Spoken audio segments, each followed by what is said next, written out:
कि दोस्तों क्या मोसाद ने इब्राहिम रईसी को मार दिया है? ये बात हम लोग समझेंगे इस वीडियो में। आशा करता हूँ आपको वीडियो समझ में आएगा। डिटेल्स में समझिएगा। इनका जो हेलीकॉप्टर क्रैश किया, क्या इसमें कोई साजिश थी? ये समझेंगे हम लोग, ठीक है? आशा करता हूँ आपको वीडियो समझ में आएगा। देखिए, अगर आप ट्विटर खोलेंगे तो आपको 2-3 चीजें बहुत ही ज्यादा दिखेंगी। वो राष्ट्रपति इब्राहिम रईसी और साथ में विदेश मंत्री। और ऊपर देखेंगे तो आप लोग हेलीकॉप्टर क्रैश ईरान, तो ये कुछ ज्यादा ही चल रहा है, ठीक है? और बहुत सारे लोग ट्रेंड कर रहे हैं। कोई पक्ष में बोल रहा है, कोई विपक्ष में बोल रहा है। लेकिन जो सबसे आई कैचिंग मोमेंट है, वो है यहाँ पे मोसाद। कुछ देर पहले सीआईए भी ट्रेंडिंग में था। तो मोसाद ने क्या लिटरली मोसाद नहीं मारा है? ये बात समझेंगे हम लोग।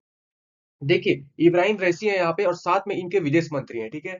और आपको बताऊं, ये लोग गए थे एक डैम के इनॉग्रेशन पे, ठीक है? कहाँ पे? अजरबैजान से इनका सीमा लगता है। तो अजरबैजान और ये दोनों ने मिलकर ज्वाइंट वेंचर के साथ एक डैम बनाया। डैम का आपको पता ही है कितना एडवांटेज होता है। दोनों देशों को फायदा होगा इससे। तो ये इनॉग्रेशन करने गए थे, वहां पे अजरबैजान के राष्ट्रपति भी आए हुए थे। देखिए, आपको मैप में दिखा देता हूँ एक बार। ये रहा, ये डैम यहाँ पे, ये एरिया डैम, ये दोनों अपने अपने नाम दे सकते हैं। मतलब डैम तो बीच में सिचुएटेड है। अब जो जिस नाम से बुला है, दूसरा कंट्री दूसरे नाम से बुलाता है, ये कंट्री अपना नाम से बुलाता है, ऐसा कुछ सीन था। तो यहाँ से जब ये लौट के आ रहे थे, ईरान के जो राष्ट्रपति हैं इब्राहिम रईसी, तो इस रास्ते से जा रहे थे, ठीक है? और उनका ये हेलीकॉप्टर है जो कि अमेरिकन मेड है, ठीक है? जब अमेरिका के साथ इनके रिश्ते अच्छे थे, तो ये इन्होंने अमेरिकन मेड। तो आप देख ही रहे हो कि इतना कोहरा है, धुंधला है, ठीक है? लास्ट टाइम उनका ये हेलीकॉप्टर यहाँ पे देखा गया था और ऑलरेडी बोला गया था कि ऑरेंज अलर्ट है, ठीक है? क्योंकि ये जिस एरिया से गुजर के जाने वाले थे वो बहुत ही खतरनाक, सकरा और ऊपर से जंगल टाइप का इलाका था। देखिए, ये एरिया है जहाँ पे इनका एक्सीडेंट हो गया, ठीक है? 3 हेलीकॉप्टर्स थे, ठीक है? जिसमें से जो मिडिल वाला हेलीकॉप्टर था, मतलब एक जो हेलीकॉप्टर था उसमें 9 मेंबर्स थे, 3 क्रू था और 6 जो थे वो डिप्लोमेट्स थे, जिसमें कि राष्ट्रपति इब्राहिम रईसी थे, और ऊपर से जो फॉरेन मिनिस्टर थे, मतलब कुछ डिप्लोमेट्स थे, ठीक है? 9 लोग सवार थे इस हेलीकॉप्टर में जिसमें इब्राहिम रईसी थे। देखिए, आपको दिख ही रहा है कितना सकरा रास्ता है, ऊपर से पूरा जंगल का इलाका है। लेकिन बाद में कुछ देर बाद फुटेज आई कि इनका हेलीकॉप्टर क्रैश हो गया है और बाकी 2 हेलीकॉप्टर सेफ लैंडिंग कर चुकी हैं। ये हेलीकॉप्टर का रीजंस बताया जा रहा है कि हार्ड लैंडिंग। हार्ड लैंडिंग कब होता है? पहला सिचुएशंस होता है जब वेदर सही नहीं होता है, ठीक है? वेदर सही नहीं होता है, पायलट को धुंधला दिखता नहीं है। ये तो फाइटर जेट है नहीं कि आपको निकल जाएगा, ठीक है? सेकंड रीजन होता है जब आपके लैपटॉप सॉरी, जब आपके हेलीकॉप्टर में कोई तकनीकी खराबी हो, ठीक है? कोई दिक्कत हो। तो यही 2 रीजन की वजह से हार्ड लैंडिंग होता है और हार्ड लैंडिंग का पॉसिबिलिटीज है। देखिए, हार्ड लैंडिंग आप रनवे पे तो उतार नहीं रहे, हेलीपैड पे तो उतार नहीं रहे। आप एक जंगल में कहाँ है हार्ड लैंडिंग कराइएगा? तो 100% पॉसिबिलिटीज हो जाता है कि वहां से आदमी नहीं बचता है हार्ड लैंडिंग पे। वैसे भी वहां का मौसम को ऑरेंज अलर्ट पहले ही घोषित किया गया था। लेकिन बात यहाँ पे ये उठता है, ये थोड़ा रुक जाते, थोड़ी देर पहले रुक जाना चाहिए। वहीं से लोगों का शक शुरू होता है कि मोसाद तो कहीं नहीं है पीछे। क्योंकि कुछ दिन पहले ही जो ये इजराइल और ईरान के बीच में जो तनातनी हुई थी, इसके बीच में ईरान ने तो पूरा हंगामा कर दिया था ना कि हमने घुस के मिसाइल मारा है। लेकिन वहां पे इजराइल ने भी रिटेलिएशंस किया। लेकिन अमेरिका ने ये बोल चुका था कि इसको भारी कीमत तुमको चुकाना पड़ेगा। ये अमेरिका ने बोला था और साथ ही साथ मोसाद ने भी बोला था। तब से लोगों का शक और पूरा कैचिंग यहीं पे चला गया कि मोसाद ही करवा सकता है। हालांकि आपको पता होना चाहिए कि इतना सकरा रास्ता, इतना कठिन वेदर में, पूरा धुंध धुंध एरिया था, समझे ना? बहुत देर से यहाँ पे रेस्क्यू टीम गई, लेकिन फिर भी ये लोग खोज नहीं पाए। दोपहर की घटना को आज सुबह इन लोगों ने कौन खोजा? टर्किस का एक ड्रोन से, ठीक है? टर्की का ड्रोन ने इसको नाइट विजन, जो भी बोले, नाइट विजन लगा, फैसिलिटीज थी इसके ड्रोन में। उसने खोजा, देखा कि यहाँ पे गड्ढा है, पूरी एरिया में कहीं कुछ नहीं है, बस यहीं पे एक काला काला बड़ा बड़ा धब्बा है। तब जाके पता चला। मतलब समझिए कि ईरानियन जो फोर्सेस थी, ईरानियन सिक्योरिटी एजेंसी थी, उन्होंने अपना सही से सर्च मिशन भी कंप्लीट नहीं कर पाए। फिर बाद में टर्की, बहुत सारे देश, टर्की आए, रशिया आया, इन्होंने सर्च मिशन के लिए अपने अपने हेलीकॉप्टर्स भेजे, अपने अपने ड्रोन्स भेजे। तब जाके टर्की ने खोजा। और फिर बाद में धीरे धीरे लोकेशंस पता चला, तो डिक्लेरेशंस हो गया कि हाँ, इसमें से 9 लोग कुल सवार थे इब्राहिम रईसी वाले हेलीकॉप्टर में, प्रेसिडेंट वाले हेलीकॉप्टर में, और कोई नहीं बचा है। कोई नहीं, नोबडी। सारे के सारे डेथ हो चुके हैं। फिर धीरे धीरे लोग पता चला गया, फिर तहसीम लाइव, धीरे धीरे सारे रिपोर्टर्स वहां पहुंच गए। ये देख रहे हैं कितना बुरा तरीका से एक्सीडेंट है, ठीक है? अब समझ गए कि वो डेथ हो चुके हैं, उनका डेथ हो चुका है। और बता दूं कि 5 दिन का शोक सभा या जो कुछ भी शोक लीव जो होता है ना, जैसे कोई बड़े ओहदे के आदमी मरते हैं तो देश में, पूरे देश में शोक सभा रखा जाता है, पूरे देश में छुट्टियां कर दी जाती हैं। तो 5 दिन का छुट्टी हो चुका है, 5 दिन का, मैंने अभी जस्ट आर्टिकल में पढ़ा।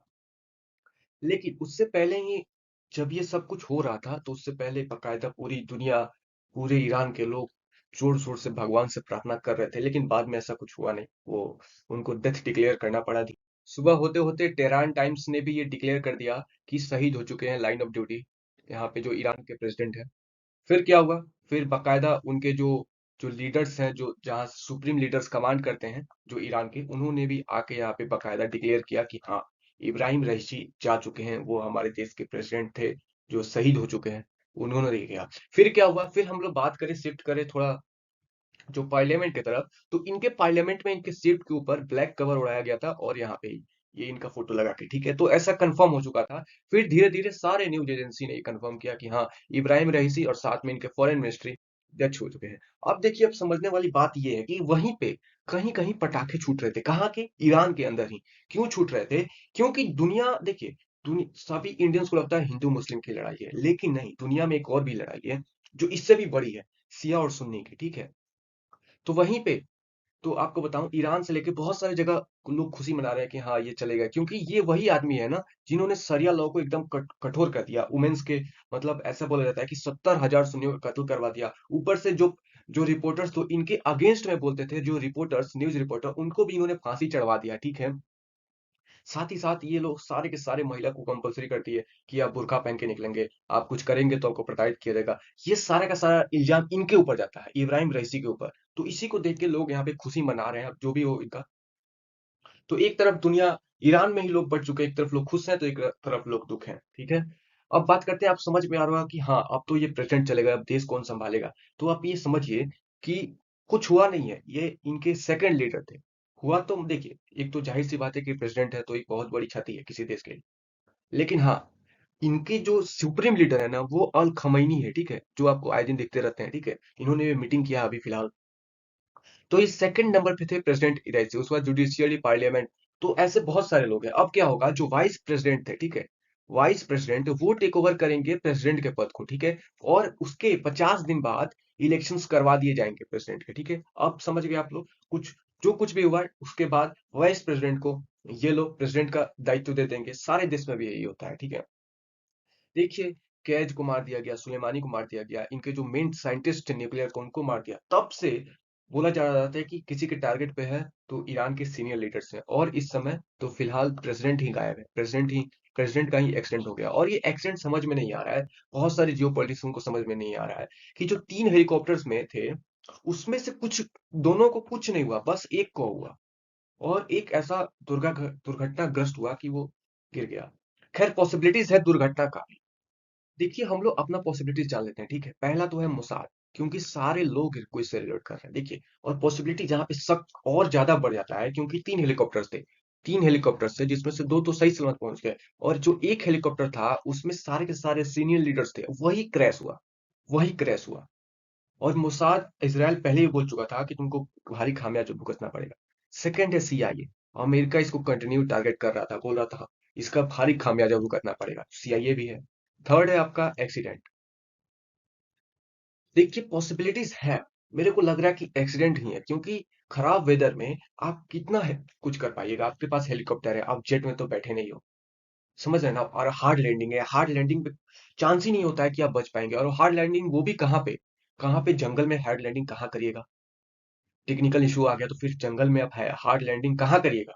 बात ये है। और आप ये तो देखिए ना, जो सीडीएस थे हमारे जनरल बिपिन रावत, उनका क्या सीन था? वो भी तो वेदर की वजह से हुआ ना। हम लोग सपने भी नहीं सोच सकते कि वो मरेंगे या कुछ ऐसा सीन हो जाएगा। फोर्थ रीजन है दोस्तों, ईरान। ईरान का जो इंटरनल मैटर है, क्योंकि इनका कद बहुत हद तक बढ़ चुका था। ये एकदम फ्रंट फुट पे ईरान को लेके गए थे। सामने से अमेरिका को धमकी दे रहे हैं, मार के इसराइल इसराइल पे खड़े खड़े बम मार दे रहे हैं, ड्रोन्स, मिसाइल्स। तो इनका कद बढ़ रहा था। तो ऐसा पॉसिबिलिटीज है ईरान का ही कुछ इंटरनल मैटर। देखिए, पॉसिबिलिटीज हो सकता है, तो बस यही दो चांसेस हैं कि एक्सीडेंट हो और ईरान का कुछ इंटरनल मैटर, या मोसाद या सीआईए, ये सारों में से जो कुछ भी होता है। आपको क्या लगता है? आप कमेंट करिए और बताइए। जय हिंद।